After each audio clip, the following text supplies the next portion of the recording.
the steps you take at night might not be as ordinary as you think. With every footfall, you could be walking straight into a nightmare you never saw coming. Forget the mundane, these aren't just stories, they're chilling encounters on public streets that shatter your sense of safety. You need to hear this now, because the horrifying surprises I'm about to reveal could be waiting for you tomorrow night.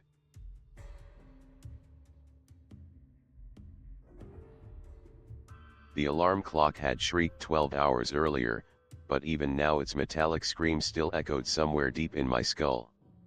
A whole day had passed, lectures that blurred into one another, teachers who spoke like broken radios, classmates who laughed at things I didn't find funny.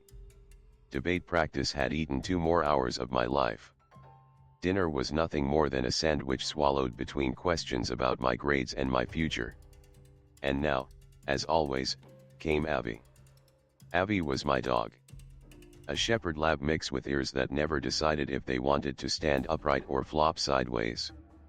His fur shimmered under streetlights like waves of brown and gold. My parents insisted that walking him every night would teach me responsibility. To me, it felt like one more shackle in a life already chained with obligations. But Avi was also my one lifeline. When the silence of the world threatened to pull me under, the sound of his paws tapping on cracked pavement kept me afloat. The neighborhood at night was a different world from the daytime. In daylight it was alive, kids racing on bikes, sprinklers ticking across lawns, delivery trucks grumbling past. At night, silence reigned. Street lights hummed faintly, their glow too weak to cover the asphalt. Between them stretched shadows so heavy they felt alive. Houses loomed with dark windows, staring with blank, unblinking eyes. I tugged Avi's leash as he sniffed near a mailbox. My body sagged with exhaustion. Every part of me begged for bed. But Avi needed this walk, and I needed Avi.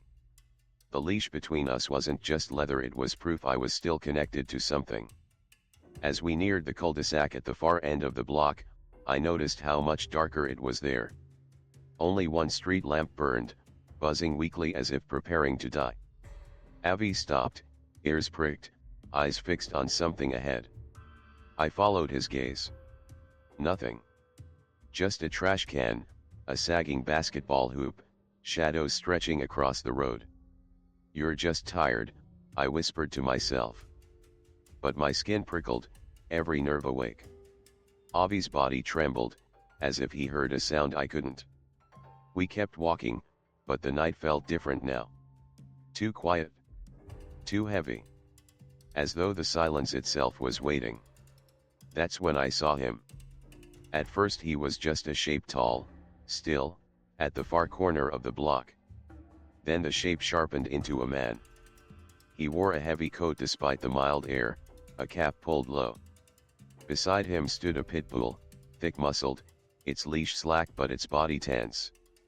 They didn't move. Avi froze, every hair raised, a growl rising deep in his throat. My lazy, tail-wagging dog had become something else entirely, alert, ready, on guard. "Easy," I whispered, but his body pressed harder against my leg, eyes locked on the stranger. The man raised his head slowly. Just enough for me to glimpse the eyes beneath the brim. They didn't look at Avi. They didn't look at me. They looked through us, weighing, measuring. The pit bull's muscles rippled, but it didn't bark. Its silence was worse than noise. My pulse thudded in my ears. I pulled Avi's leash and quickened my pace. For a few steps, I told myself it was nothing. Just another neighbor walking his dog. Just coincidence. But Avi never lied. His growls vibrated against the leash. And even without looking back, I could feel it, the man's stare boring holes in the night, following me long after I passed. At first, it was nothing more than a sound.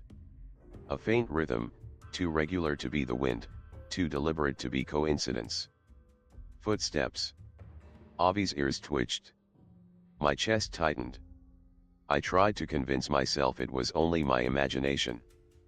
But imagination doesn't make the streetlights flicker at the exact same moment. We passed under one of those dying lamps. The bulb buzzed, blinked once, twice, then died completely, plunging the block into a pool of darkness.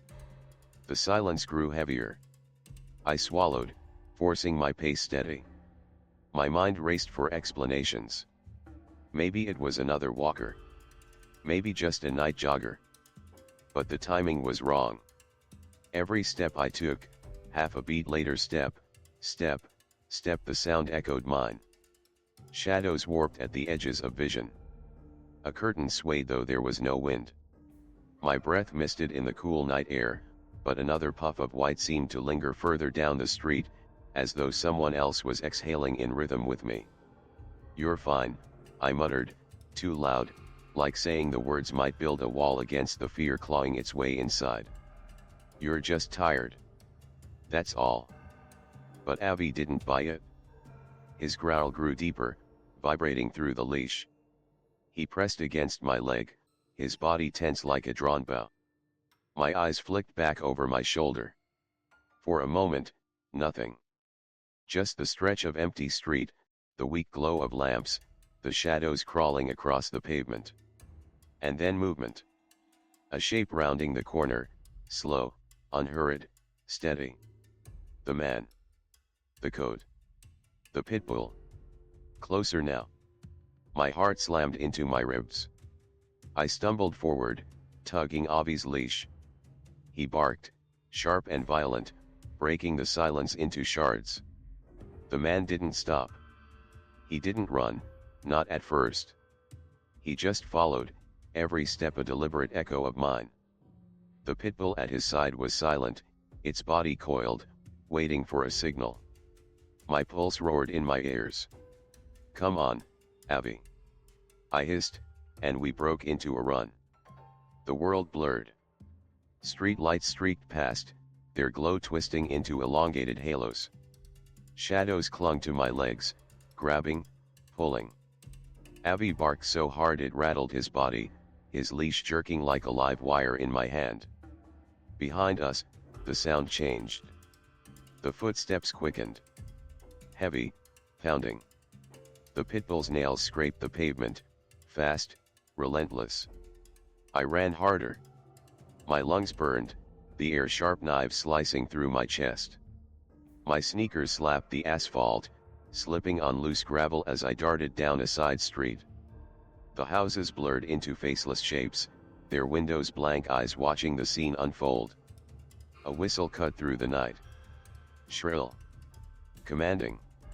The pit bull barked once, deep and savage, and the sound froze my blood. I turned corners blindly, cutting through alleys, past the skeletal outline of a swing set in a deserted park. My legs screamed, muscles begging to collapse, but adrenaline whipped me forward. Everywhere I went, the man followed. Slow when I slowed, fast when I sprinted. He never shouted, never spoke. Just chased, silent, certain. We burst into a narrow alley where the lamps had all died. Total blackness swallowed us. My breaths came ragged, each one louder than the last. I pressed Avi against me, fumbling forward. Somewhere behind, trash cans toppled. Metal clanged. The pitbull's panting was louder now. Closer. I risked a glance back. The man was there. Coat flapping, cap shadowing his face. The pitbull's eyes glinted like shards of glass, fixed on us. Avi lunged forward, barking so violently it shook me. His bark was the only sound I wanted, the only proof I wasn't already lost in that silence. My phone buzzed once in my pocket. I yanked it out with shaking hands, screen black. Dead. The last lifeline gone. The street ahead stretched endlessly, empty houses on both sides, yards swallowed in shadow. No cars. No voices. Only the sound of pursuit, the pounding of heavy boots, the scrape of claws, the ragged rhythm that hunted me step for step. Avi's leash nearly tore from my hand as he barked, lunged, dragged me forward. My chest burned, my legs screamed for rest, but terror whipped me onward. I could almost feel the man's presence pressing against my back, a shadow reaching, ready to close. And then I did the only thing left. I screamed. It ripped out of me raw, shattering the silence, tearing open the night like glass breaking in a cathedral. My voice echoed against walls, bounced down the empty streets, rose higher, louder, until it no longer sounded like my voice at all but something desperate and primal. Avi barked with me, his howl carrying through the darkness like a signal flare. And then light. Headlights rounded the corner. A car, bright beams cutting the shadows in two. The world exploded into harsh brilliance, every detail lit, the cracked pavement, the trembling leaves, Avi's fur glowing bronze. I turned, squinting. The man was there, stopped at the edge of the light.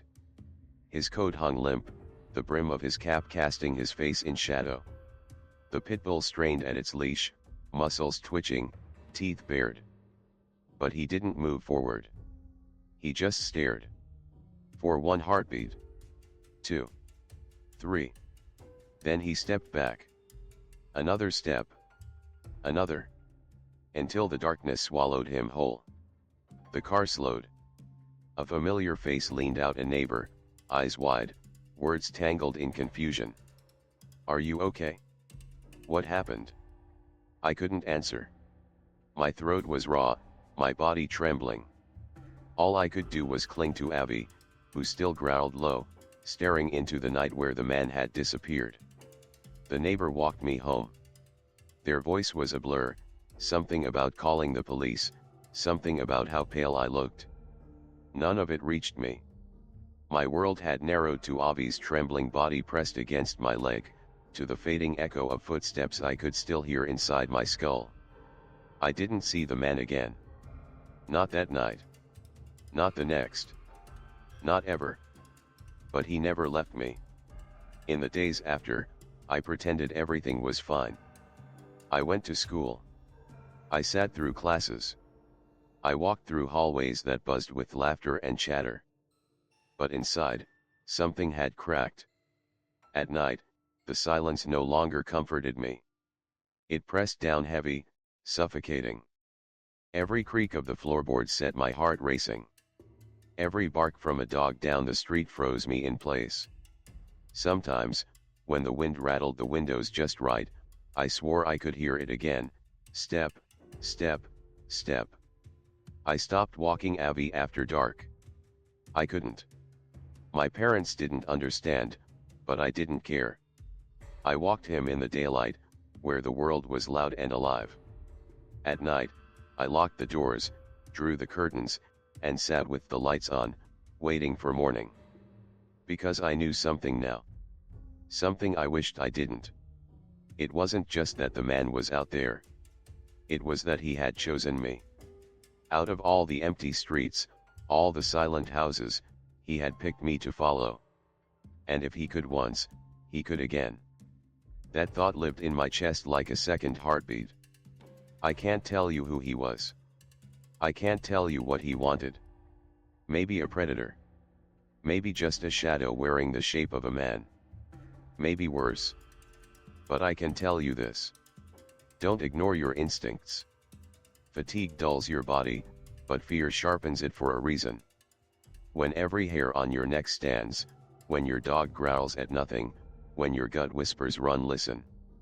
Don't walk alone at night if you can help it. Don't assume silence means safety. And never, ever convince yourself you're imagining it just because you want to. Because the shadows don't need your belief. They only need your silence.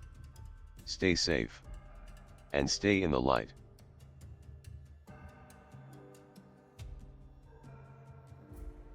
The night pressed heavily against me, thick with the kind of cold that seeps into your bones.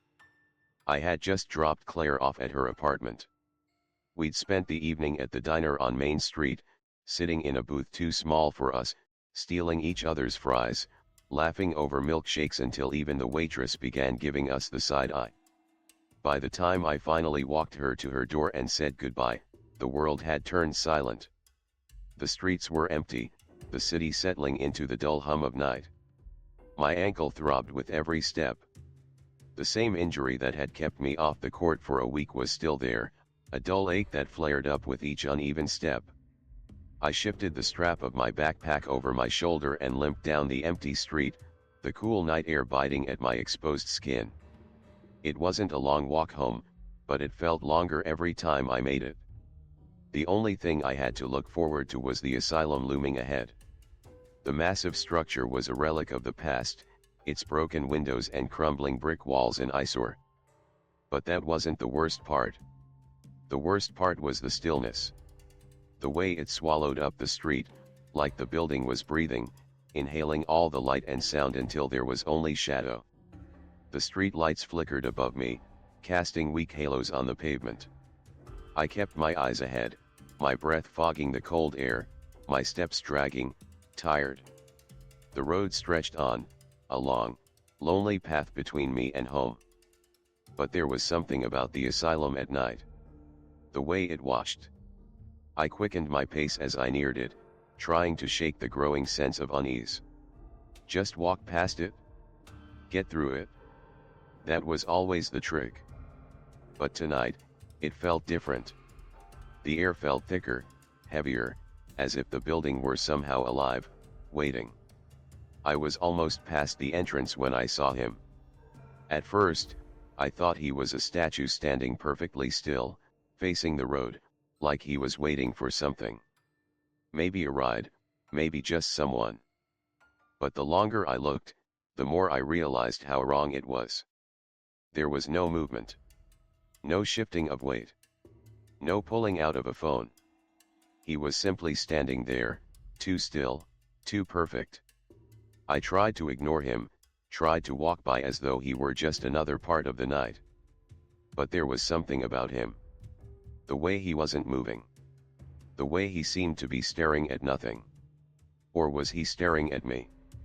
I could feel the tension in my chest tighten, a knot forming. I had to keep walking. My body screamed for me to just get away. I clutched the strap of my backpack, my fingers digging into the fabric. I tried to force myself to keep going, but my legs slowed down on their own.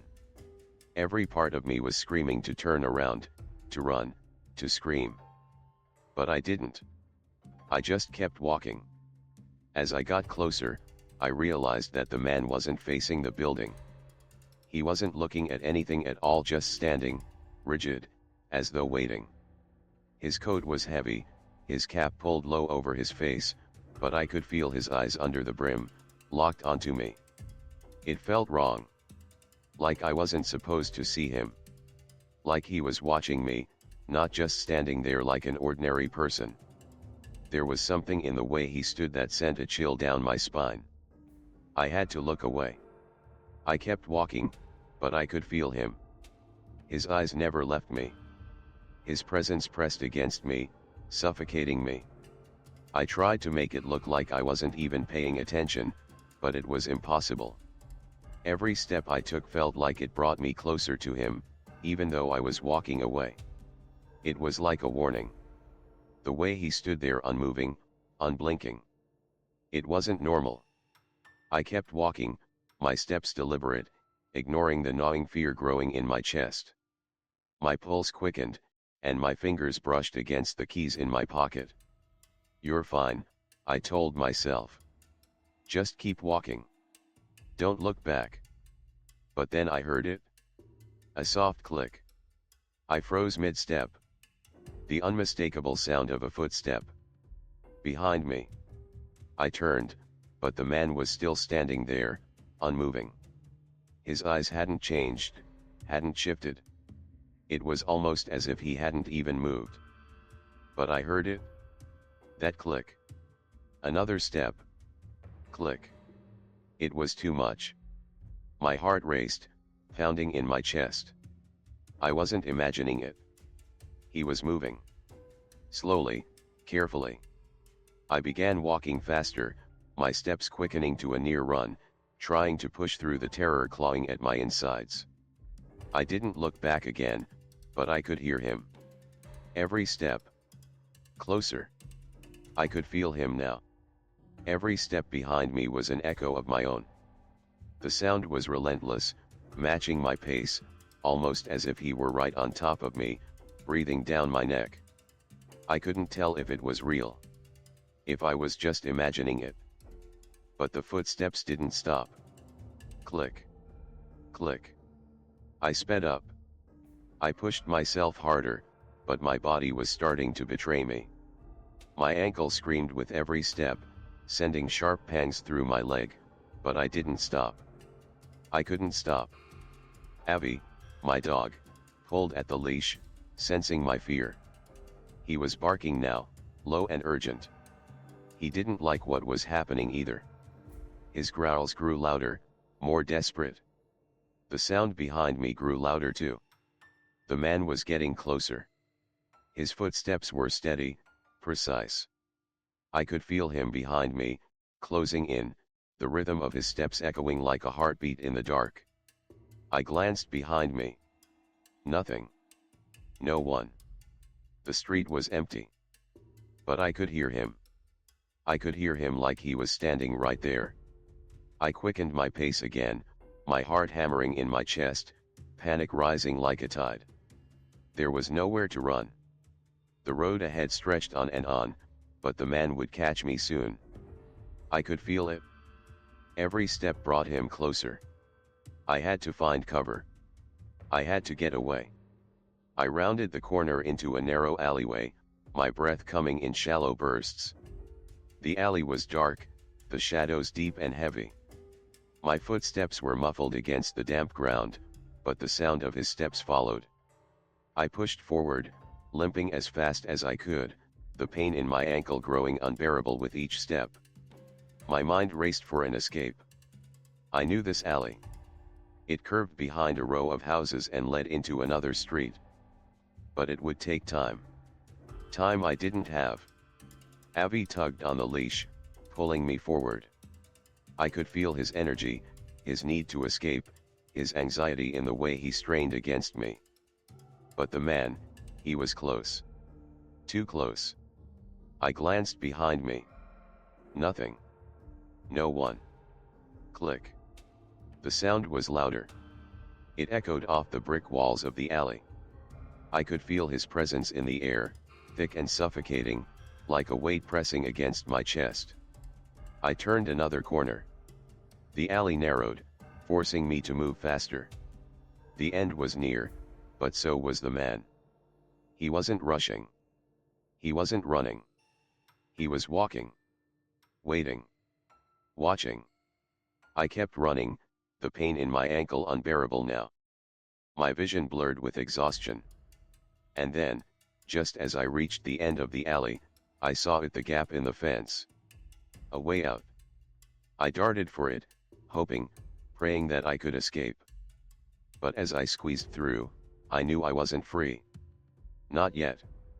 I stumbled into a small yard, the fence creaking behind me as I squeezed through.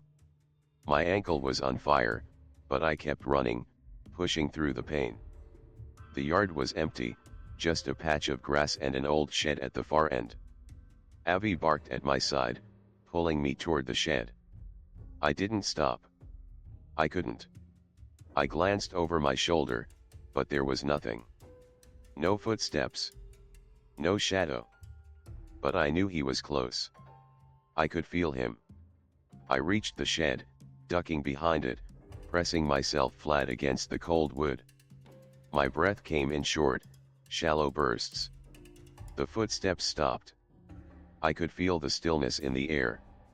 He was waiting. The next few days were a blur. I stayed inside, locked the doors, kept the lights on. But I couldn't shake the feeling that he was out there, somewhere, waiting for me. The man. The shadow. The rumors began to spread. The asylum. The patients. The escape. But the man I saw wasn't one of them. He was no ghost, no escaped patient. He was something else. Something far worse. And every night, when the world fell quiet, I heard it, the click of footsteps in the distance. If you're reading this, let me tell you what I learned the hard way. Listen to your instincts. When your body tells you something is wrong, listen. Don't ignore the alarms. Don't tell yourself you're imagining it. If you hear footsteps behind you, if you feel the shadows close in, run. Because some things are out there. And they're waiting for you to slow down.